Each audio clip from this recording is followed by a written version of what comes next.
Welcome to Junior to Senior, the podcast for ambitious devs who want to take their career to the next level. I'm your host, David Gutman. Today, I'm joined by David Subar. David, welcome to the show.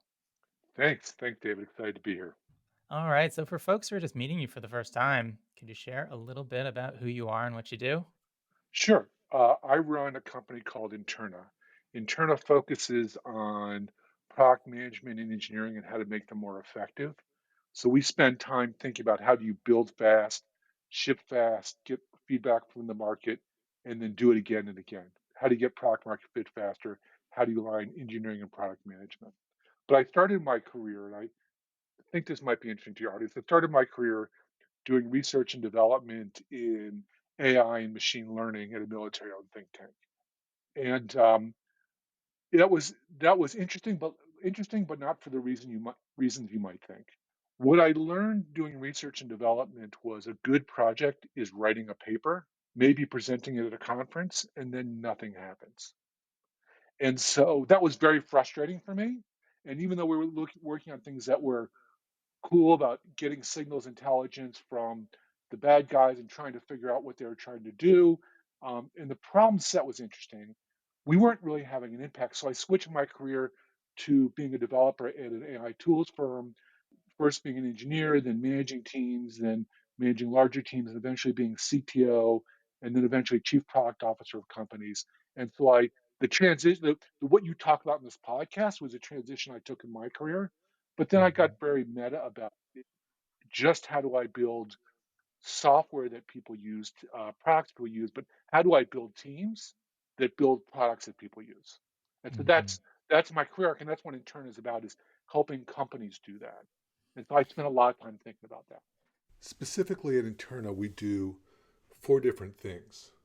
And doing these things, we see patterns across companies and what works and what doesn't work. And the four things are is we'll go evaluate a product management and engineering team and come back to the company and say, here's some stuff you're doing that's really good. You should keep doing that. Here's some stuff you might do differently or should do differently. And here's how. That's the first thing.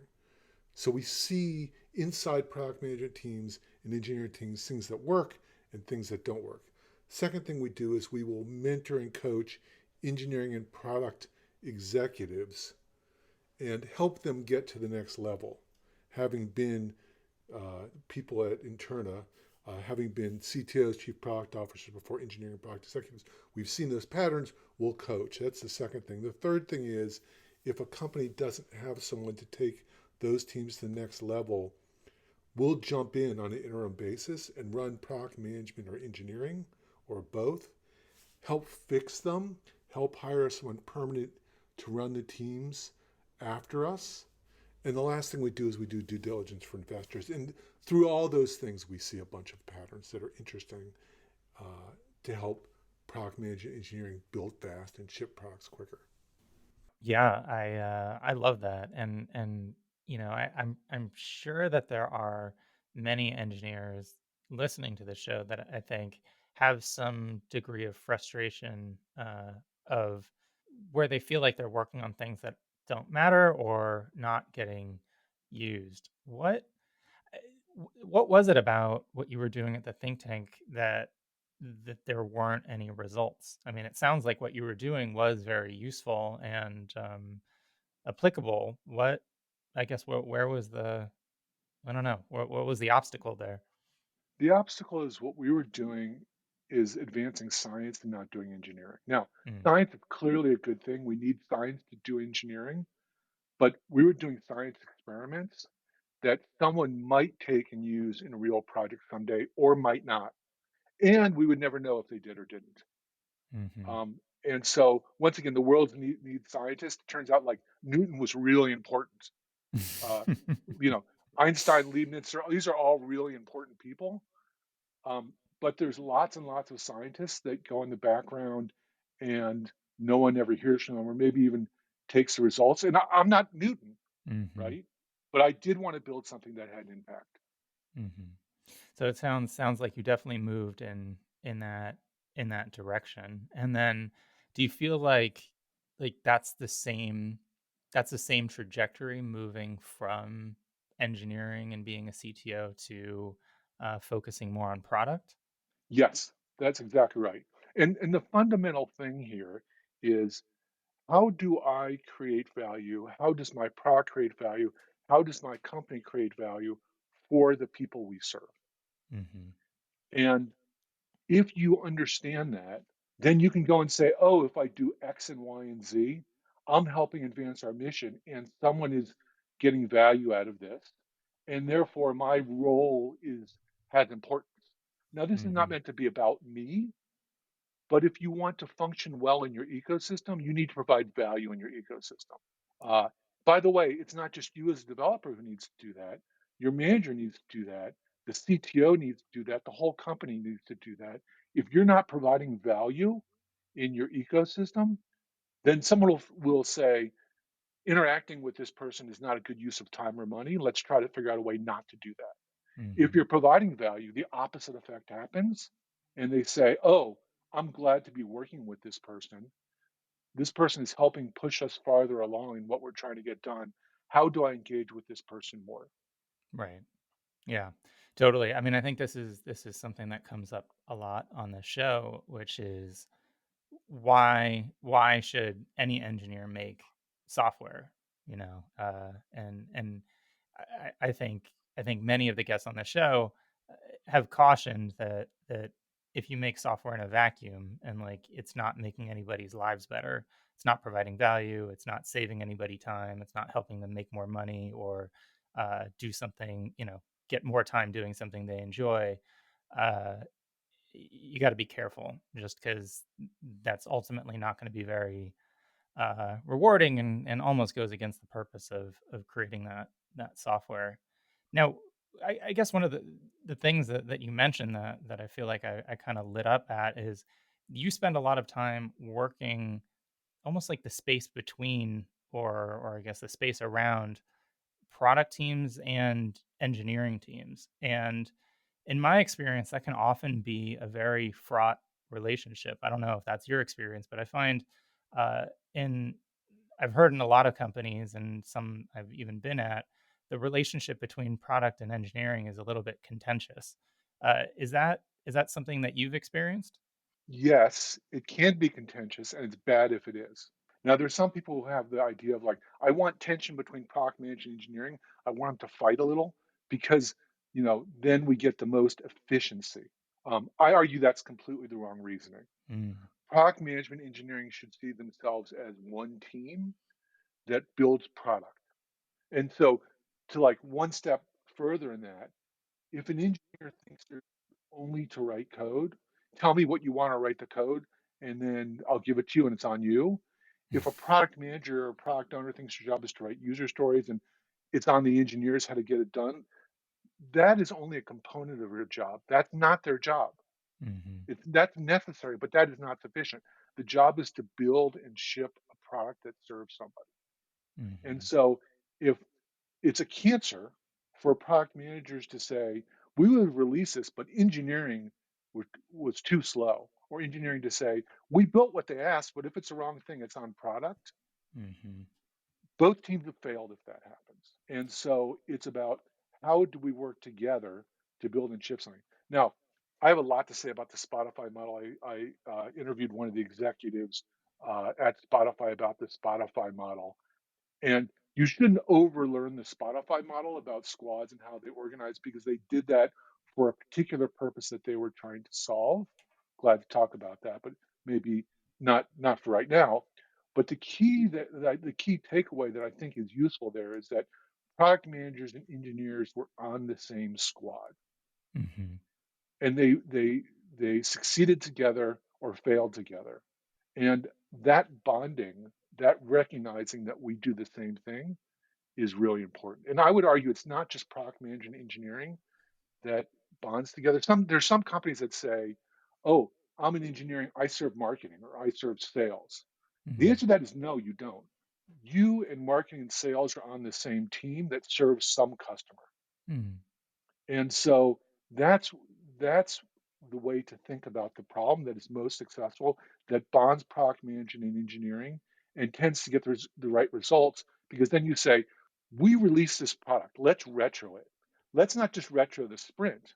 right? People do that. People know how to do retro the sprint. A lot of people do it well. Some don't, but a lot of people do it well. But you also need to, if you believe that my job as an engineer with the product managers is to build and ship something that creates value, after you release it, you should ask, did we or did we not create value?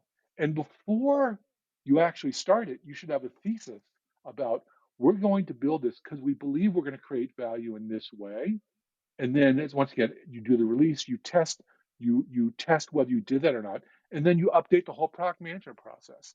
And that focus on staring at the same thing in the distance, not gazing into each other's eyes, but going to some goal in the distance together, gets alignment between product management and engineering, and then gets to this thing that is the heart of this podcast is as an engineer, how do I go from junior to senior? How do I get people to want to pull me up into the organization? If you're aligned with your managers and the directors on what they're doing to create value for the customers, and you're aligned with that, then you'll tend to produce value for them. Mhm. If you're not, then you'll fall out of alignment. What's interesting about what you said about the thesis and evaluating whether or not you created value, you started to sound a lot more like a scientist there with hypothesis and experiment, and then evaluating the results. It's funny you said I never thought of it that way. I think it very much is as agile, but you're absolutely right. That feels very scientific. hmm Yeah, the thing that you mentioned about aligning based on serving the customer or the client or the end user, I think is really important, and I think we need to. I think it deserves a special call out, right? I mean, I think one metaphor that jumped into my mind is that if you're driving on a highway and if you've got two cars in front of you, you could certainly react, with your gas and your brakes to the car directly in front of you, but you could also react to the car two in front of you, the one in front of the one in front of Hmm. you, and if you do that, you're also likely to respond the same way, and in some cases, you'd react even quicker. You're not waiting necessarily for the information to propagate, from the brake lights, to the car in front of you, to their brake lights to you. You can react a little bit more quickly. You can see two cars ahead, brake lights going on. You can even start braking before the car directly in front of you reacts. And kind of what you're saying is, in my opinion, is that if the engineering team doesn't necessarily wait, nor do they really cede ownership of that, the full relationship to product. They can respond a lot more quickly. They can respond a lot better, and ultimately make those customers happier, provide them more value. And it sounds like you think that is really just part of the job. What are some signs that an engineer, like, how can an engineer look at this and be like, "Oh, I'm not doing these things, and therefore I should pay attention to this." Or maybe like, "Oh, I guess that is what I'm doing, and I should keep doing it." Like, how should an engineer think about this? Well, first of all, I would uh, start. Do you know who you serve and do you care about them? Mm, And I'm going to give you a counterexample first. So, some number of years ago, before I started in Interna, I was offered a job to run engineering at a company that did fantasy sports. mhm, And the company had, I forgot what it was, $100 million investment. The CEO was really charismatic. He was really smart, just really liked him. Um, you know, back when people went to offices, the offices were beautiful. I liked the other executives, and the CEO offered me the job, mhm. So, obviously, you took it because everything was perfect. except for one thing. I don't care about sports. Mhm, I like soccer. I like Ohio State football. After that, I don't care. And there's a lot of sports that people commonly know about that I don't even know the rules of. mhm, And so I went to the CEO, his name was Richard, and I said, "Thank you very much for your offer. I could do a very good job here, but I could never do a great job. mm, I can't take your job. I'm really sad about it because I really want to work for you and I really want to work here, but you would be better served by someone else who's passionate about sports. because fundamentally I don't care. And so I will never be great and I can't do the job. So if you don't fundamentally care about who you serve, if that doesn't get you excited in some way, you should consider about whether that's the job you want. And by the way, like money's fungible, right? You can go to another, you're an engineer, getting another job is super easy. And money, one person's, dollar bills look just like someone else's. Yeah, they're both US dollars that you can pay your But taxes with. both US dollars, except for the one with Franklin, they all got presidents on them. They're green, right? Um, and so find out, do you care about the market? Are you invested in it? And then do the product managers tell you the why? Why are we doing this? User stories, like if you're going to do Scrum, user stories are written in a way that gives you a tidbit of why, Mhm. right? But your epic should have the why. The things on the roadmap should have the why. What your goal is should have the why, and you should understand it. As an engineer, there's three ways to do anything. And if you don't have the context, you're not likely to consistently pick the right way. And so, Mhm. first thing to ask yourself is, do you know the why? Do you care? I was consulting recently to a company in Boston called Reify Health, and they're a SaaS service for making clinical trials of drugs faster. It turns out I didn't know this, that getting drugs to market, the thing that slows it down more than anything, like by a significant margin, is actually getting patients to take what might be a drug. Mm. And it's not a hard process, except that it's all in spreadsheets. And so this company uh, was automating that process and working with Eli Lilly and Merck and companies like that. And when I got there, I think there was 12 engineers and a couple product managers, maybe a designer. Um, but we had a big mission in front of us, and we had to grow. So I was running the team on an interim basis, product manager and engineering. And the thing that I had to sell was not the salaries. In fact, they were probably below market salaries at that point. But we're doing something that's super important. And then Mhm. COVID happened, and then it became even more obvious to people. Sure. Um, the company yesterday just closed a $220 million round um, because they were able to create value in the marketplace that's obvious to anyone, even if you don't know about drug discovery. And running the department, which we eventually grew to about 70 engineers when I was there a couple months ago, I think 13 in product management, similar size in design and data. I was able to sell to the engineers that were doing something important. And then you have to walk the walk, right? You can't just say we're doing something important. You actually have to do it. And so we were aligned with, how do we serve patients? How do we serve clinicians? How do we serve drug companies? And everything we put on the roadmap looked like that, having squads that were aligned to different segments of those group where people understood that. And I wanted the engineers to say to product managers, I understand what you're asking me. We could do that. That's going to take a long time. Instead, we could do this other thing here, which I'll give you 80% of what you want in 20% of the time, and to engage in that conversation. I also want engineers to say to product managers, hey, we have this opportunity to do this thing over here. Why don't we consider that? Mhm. Likewise, I want product managers to say to engineers, help me understand that architecture. Why are we building things that way? Mhm. At the end, the product decisions belong to the product manager, but I want the engineers engaged in them. Right. The architecture decisions belong to engineering, but I want product management to engage in it, because those are some of the components that you need to build a great product. Mhm. Yeah, I think that's super important. One of the things that I've thought a lot about, and you touched on it, is it sounds like some organizations, some companies have a big advantage by based on what they're doing, and this is something that I've noticed. I run engineering for a number of companies, and one of them that they are they're building something that is so much more tangible, right? They are working in education. They want to eliminate student debt. They want to provide incredibly high quality courses, and I feel like that's a really easy thing for an engineer to understand, to empathize with, to get excited about.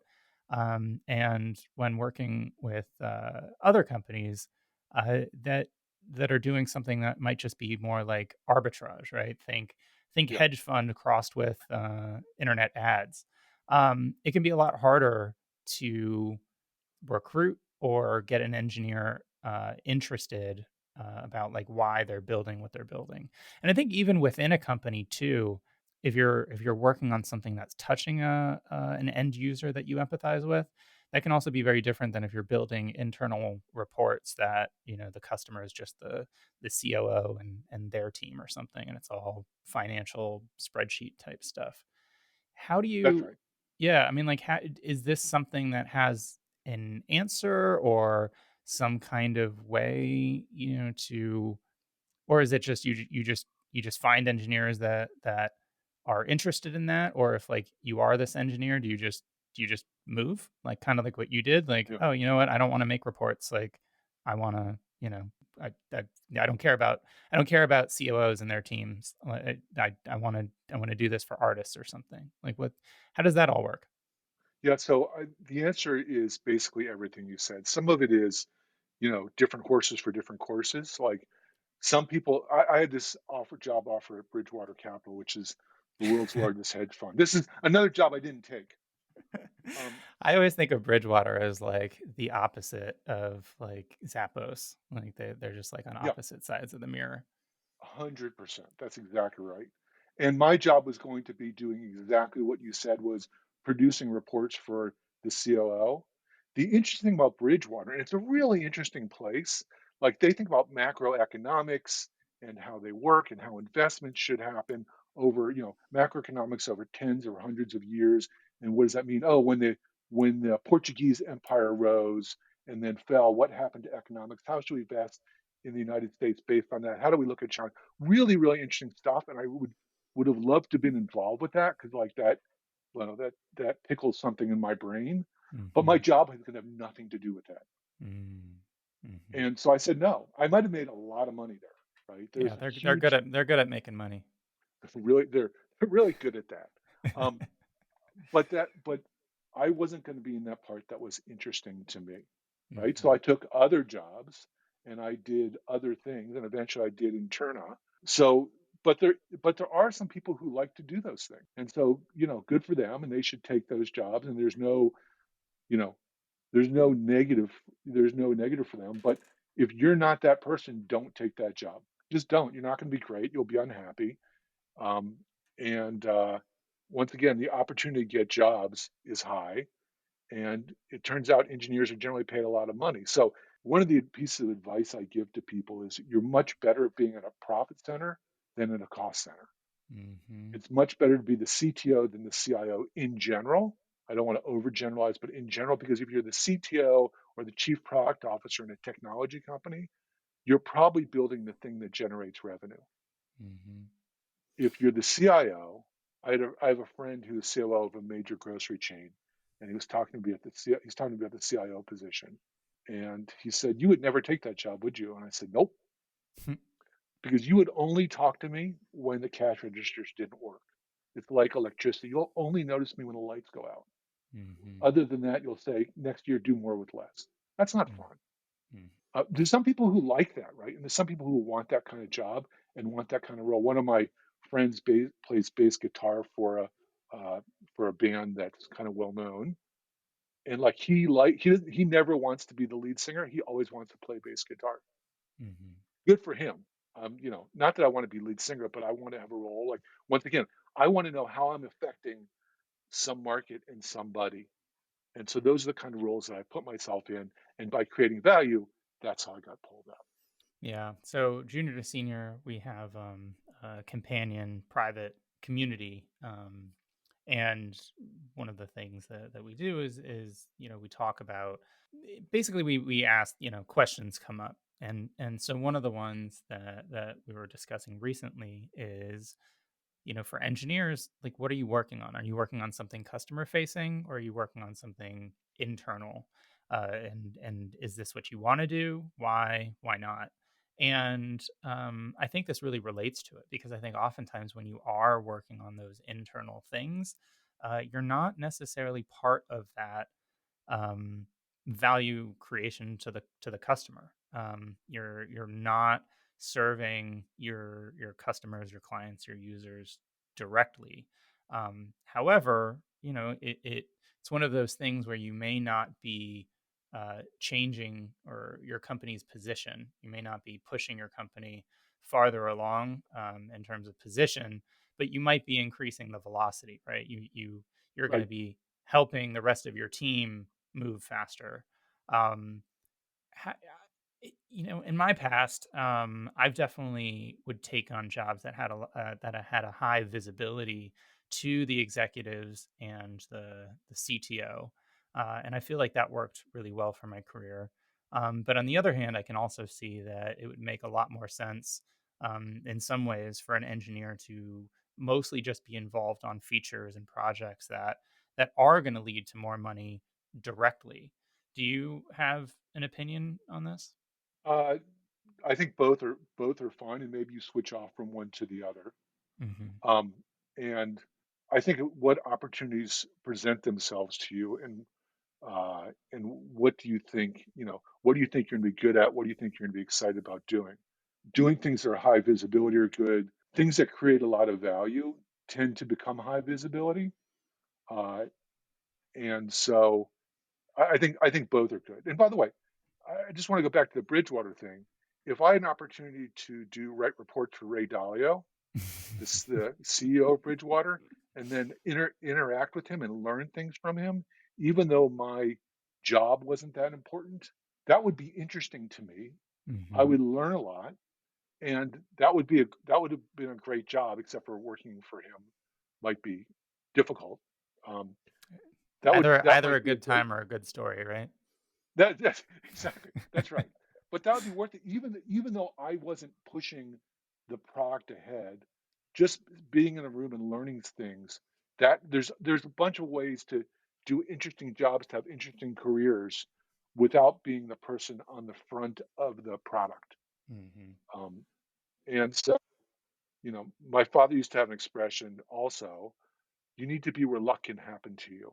Mm, mhm. You know, Besides learning, working directly for Ray Dalio, not that I was offered that, just to be clear, Yep. luck could happen to you there. Right. If your goal was to be struck by lightning, um, that's rare, right? You would need Yeah, some element of luck, but there's many places where that's not going to happen. Like that's right. you would have to seek it out and be a little bit intelligent about where you were and when, if that truly was your goal. I don't recommend that be anybody's goal though.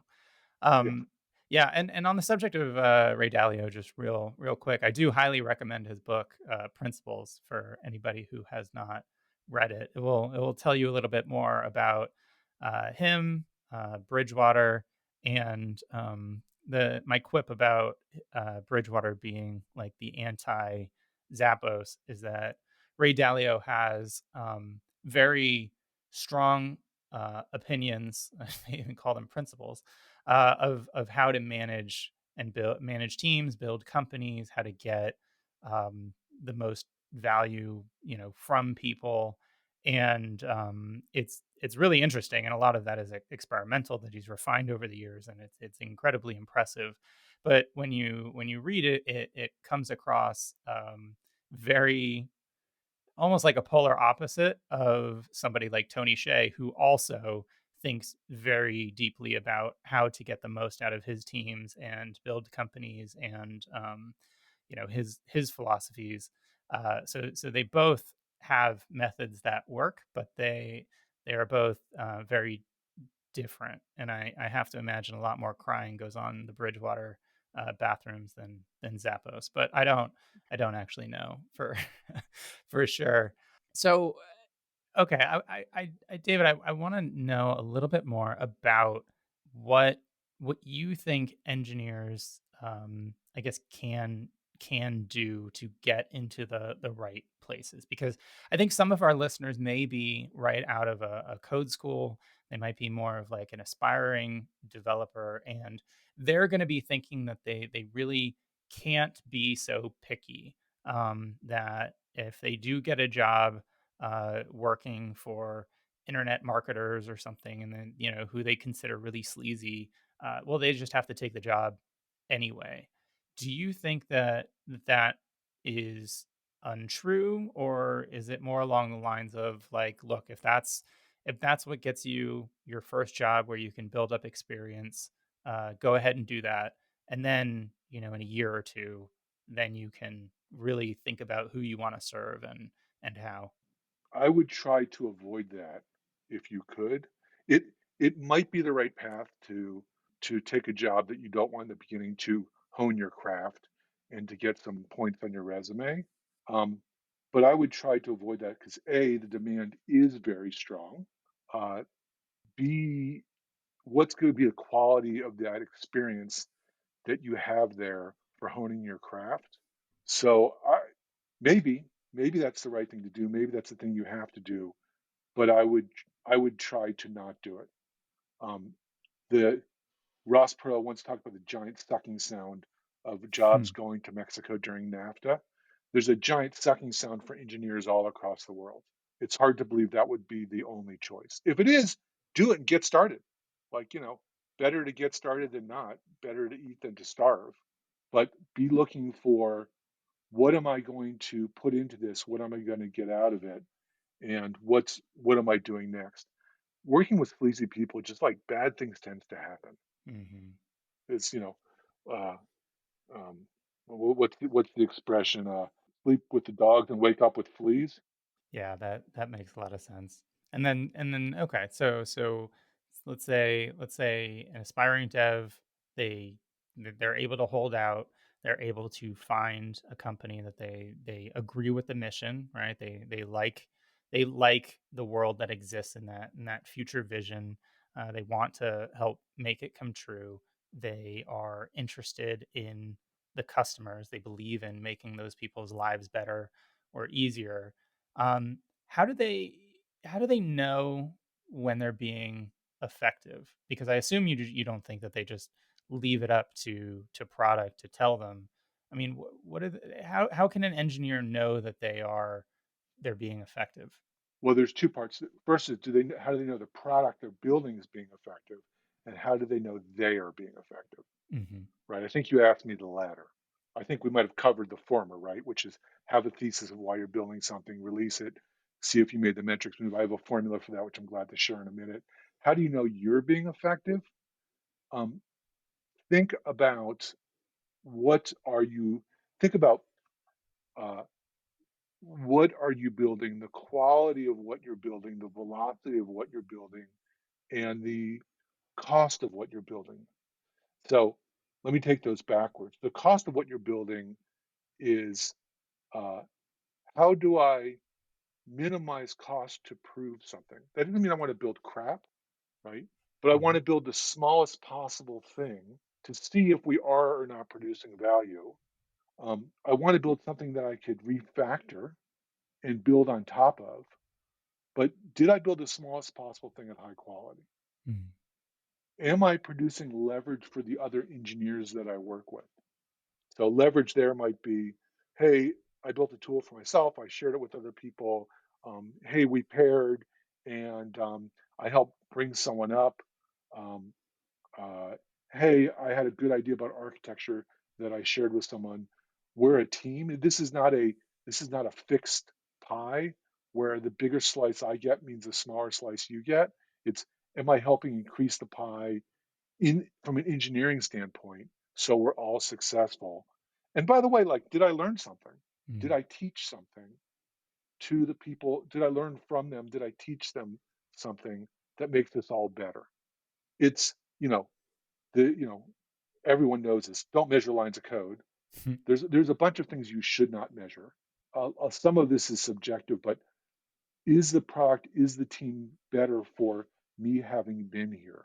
I'm going to contradict myself in just a moment, or a difference I said just a moment ago. Um, Kawasaki said this thing: "Don't worry, be crappy." Right? I Hmm. think that's true if the definition of crappy is, I'm building the smallest thing to see if we produce value. And the thesis behind that is all product managers are bad at their job. They're bad at their job because it's not a job you can be good at if good means I'm going to tell you exactly what the market wants and we're just going to build it. Mm, So if you overinvest as an engineer in building an infrastructure that's going to serve you for the next 2 to 3 years, you're you're investing in some future truth that may not be true because the product managers don't know. So mhm, build the small thing, understand it. But the next thing you need to do to be good at your job is to constantly refactor. Don't ask for permission to refactor. Oh, I'm in this bit of code I was in before. Now the requirements have changed. I'm going to refactor this bit of code I'm in to expand it to meet the old requirements and the new requirements. And I'm going to do that all the time. And that way I build a sustainable code base, a sustainable engineering model. Now, if I have mhm. to refactor a giant thing that's going to take 3 months, now we got to have a conversation. But a good engineer is refactoring a little bit along the way all the time. Oh man, I agree with that so much. It's funny. I don't know. I was like driving down the street. I feel like so many auto body shops in LA look the same. And there's so many of them. They're just like in the middle of everything. And you just kind of see this like kind of rundown building with a bunch of, cars in the parking lot, one, actively being worked on. But so many of those shops are such a mess.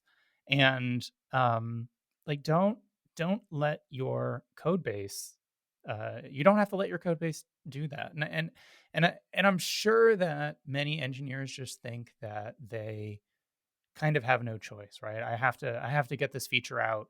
Everyone wants it. People are waiting on me. My manager wants it. The project manager wants it.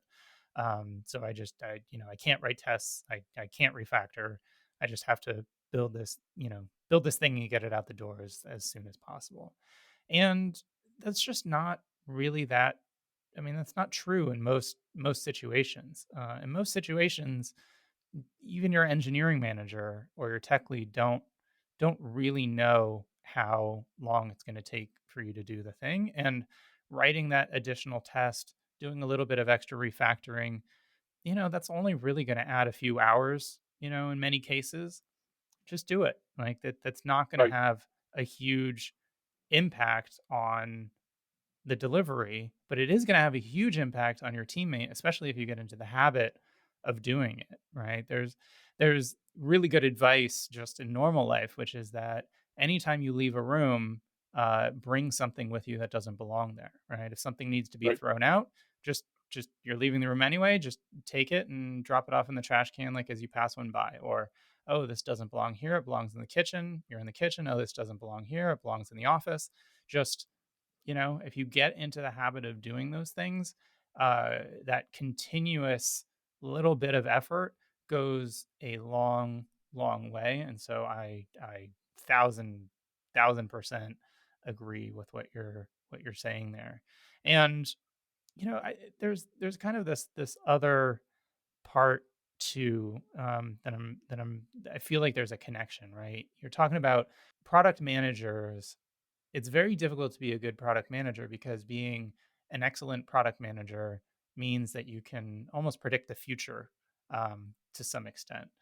Mhm. And I don't think the answer is okay. Engineers, just be sure that you work with a clairvoyant product manager. I feel like that would be um, difficult to achieve, uh, and it's almost like the the bigger the bet, like the bigger the swing, the longer it takes to find out whether or not you are right, the unhappier everyone's gonna be. Right. Um, and that's almost the same way on engineering too. Like if you if you like are working on a feature and you structure it in such a way that it's only going to get released and like no one else can really see it until you kind of finally put that keystone in to complete the arch, but it like took you a long time to get everything up, and then you put that in, and then finally you can walk across the bridge or whatever. My metaphor is horrible, but the point being, if you take forever before you can evaluate it, that is way worse than if you can build something more incrementally, right? Like That's right. if you're building a bridge, like get the rope across first, and then get more ropes across, and then get the wood planks across, and then start doing the more of the wood framing, and then eventually the stone and everything like that. Trying to make everybody wait until you get the steel and concrete version out, you know, that that can be bad because, like what you said, it's a bet. Like, you think that this is gonna be valuable to people, but you don't know, and if you wait until you've invested a ton in it to find out, you can't really get that time and energy back. That, by the way, building the big bridge and leaving it under covers and not letting anyone see it until it's done is a great way to get fired. Because here's the following things that are going to happen. First of all, even if you were right on what the bet was when you started, the roads moved. Mm, A. B is it's going to take you longer than you thought. C is the people you're building for don't know what building a bridge is like, and so they're getting nervous the whole way. They may not even haven't seen this bridge. And so, and by the way, there's gonna be bugs in it. So you're not gonna really, you're gonna have this big, like, we're gonna build this great thing. Don't look behind the curtain. It's gonna be awesome. It's gonna be done in 3 months, and you're gonna love it. It's gonna change your world. And now you built the bridge. It's late. By the way, there's potholes in it, and the roads moved. And now it's like, well, that sucked. Like, I don't want to work with someone who produces the wrong thing late at low quality. mhm, And if you could predict exactly what needed to get done, this, by the way, here's where waterfall is really good. When you could produce, there's a couple places, but one is you know exactly what needs to get done, you know exactly how long it's going to take, and you know exactly how to build it. Great, awesome. Use waterfall. That situation is that common? in soft, that situation in software development, as far as I can tell, never exists. The other time, by the way, to use waterfall, if the cost of release is really high, like you're firing a rocket into Mhm, the air, iteration's really hard on firing rockets.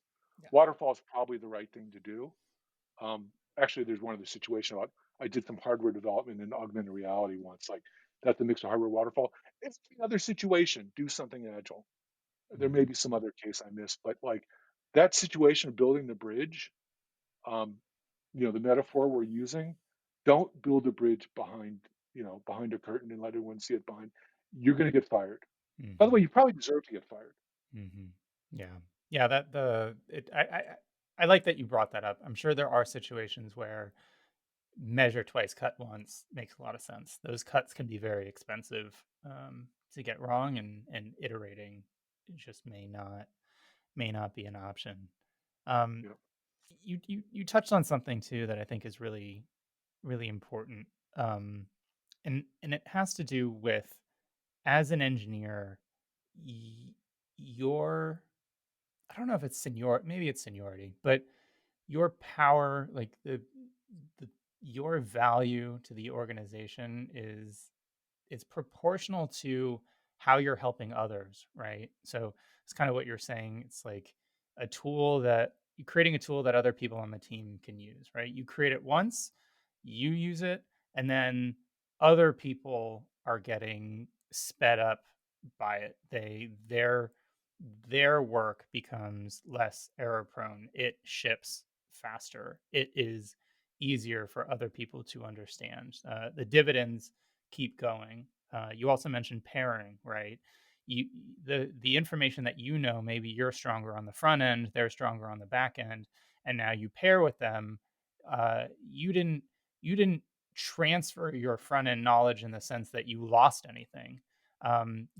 You created it. It went from 0 to 1 on their side, but it didn't take you from 1 to 0. It's almost like you shared fire. You still have yours, I, they have theirs.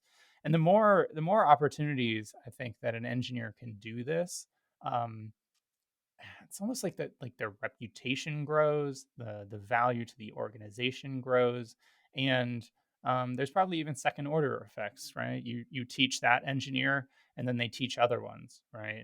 that's And right. it keeps compounding. Do you think a lot of engineers, like, there's two things. Is there a reason why an engineer wouldn't do this? Is one. one question. And then the other is like, do you think is there a certain level, or like how does an engineer know when to start doing this? Because I guess let me rephrase. Let's say an engineer considers themselves to be quite junior, but they recognize that they do agree that this is important for them to grow. Is there anything that they can do, or do they need to wait? And if they're waiting, what should they wait for to know that okay, now is the time to start to influence other engineers? Um, uh, so no, you shouldn't wait. Uh, and you can start by asking questions. Oh, that's interesting. Why are we doing it this way? Why Mm, wouldn't we do it that way? Right? Because now, at the very least, you're learning, mhm, but you might be pointing out a flaw in someone's reasoning that they might not recognize.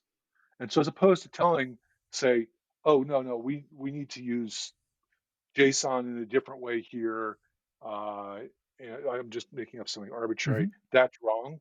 Ask the question. Even if you, by the way, even if you do know well, ask the question. Don't tell. mhm, mhm, Um, because by asking questions, you'll tend to find out if maybe you misunderstood. mhm, Maybe that way is right. So don't wait. So when's a good time not to be an information sharer? Well, gee, if you're concerned about protecting your job, then being the sole person who has that knowledge will do that. But I'm going to argue that that's not actually particularly valuable to you, because if there was a shortage of jobs, then protecting your job would be important. And being that kind of jerk who like keeps information to his or herself just to protect you and not being, you know, not trying to expand the pie. When there's a lack of jobs, that may be the good strategy. That's mhm, not the world we live in. That's not the world we're going to live in for quite some time. mhm. If you grow your reputation, you'll tend to find more opportunities will come to you. Um, so do that, right? Look, maybe you're not going to agree with my philosophy. Try it out and see. But I'm arguing that my philosophy will expand the pie, not just for the company you're working at, but for you as well. You'll get a reputation of here's someone who adds value. Here's someone who is here's someone who is helpful.